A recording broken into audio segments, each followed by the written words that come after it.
Ji-Woon lives within the sounds of Rio de Janeiro. Water splashes into a basin. A skateboard's wheels grind over asphalt. A rufous-bellied thrush chirps. And the voice. The angelic, ethereal sound of a young Brazilian man singing floats from an open window. Ji-Woon knows the man. Lucas. He's good. Nowhere near my level, but a diamond nonetheless. His voice is the brushstroke Ji-Woon has been searching for. To think, Lucas practically fell into his lap, the Brazilian man having sung at a recording studio Ji-Woon visited. With Lucas's voice, Ji-Woon can create art. Genuine, agonizing art. Silky, blood-curdling terror. Ji-Woon has already prepared a warehouse at an abandoned harbor for tomorrow's act. Even the most mundane detail required his attention. In the past week, he's transitioned between concert rehearsals to disguising his celebrity visage, staking out his victim, assuming alternate identities, purchasing supplies, and stealing recording equipment, all while paying off his security detail to leave him be. The mundane details are what elevate the splendor of his artwork. Lucas will be dead in a day, and it will be beautiful. Ji-Woon freezes as he reaches his hotel room, the door open to crack. He faintly hears someone rummaging inside. So be it. He knew a crazed fan would take things too far someday. How could they resist him? But he's ready. He'll defend himself, test the invader for operatic sounds, like an impromptu aria, as he surprises them with a blade in their gut. He pets the knife concealed above his ankle. Ready.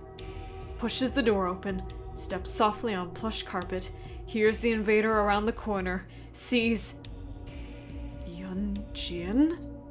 His manager. Fury meets fury.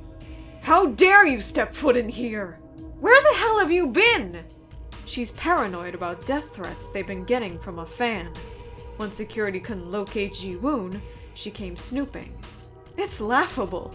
The threats were nothing but a ploy, a boogeyman he created to throw Yun off his trail if she ever got too close.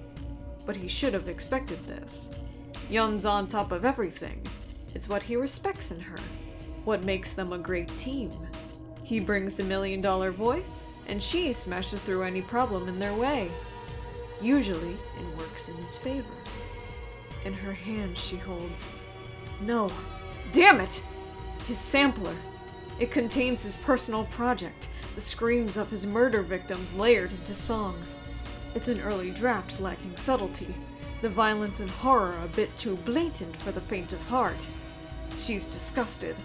Couldn't hear beyond the terrorized voices to understand the beauty inherent in human suffering. The hairs on Ji-Woon's neck stand on end. He sees the moment with clear eyes. They're dancing on a razor's edge, with Yun dangerously close to discovering who he truly is. Yun holds the sampler as if it's dripping blood. The only solace in Ji-Woon's mind is that she doesn't understand what it really is. He knows her. If she thought the sounds were actual murders, she'd have tried to knee him in the crotch and run. But the anger still rattles through her as she moves up to his face. What is this twisted horror bullshit? What if this leaked? You're already attracting crazed, violent fans. How would it look if the media heard the demented sounds you're working on? Mighty One would drop you. Your career would be dead. Ji-Woon knows what she really fears. Her career would be dead. For as tall as she stands, as strong as she swings, she's nothing but a scared girl afraid of failure. He knows how to play her. Drops his head, breathes heavily, wipes the back of his hand over his eyes. Yun, ever since the death of No-Spin, the fire, I'm riddled with horrid thoughts.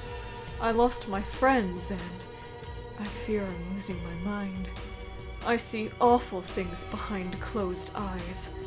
All that guides me through the dark fog is turning my pain into sound, pouring the throes of death from my heart into a song.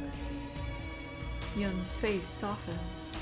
She sits, commiserates with him.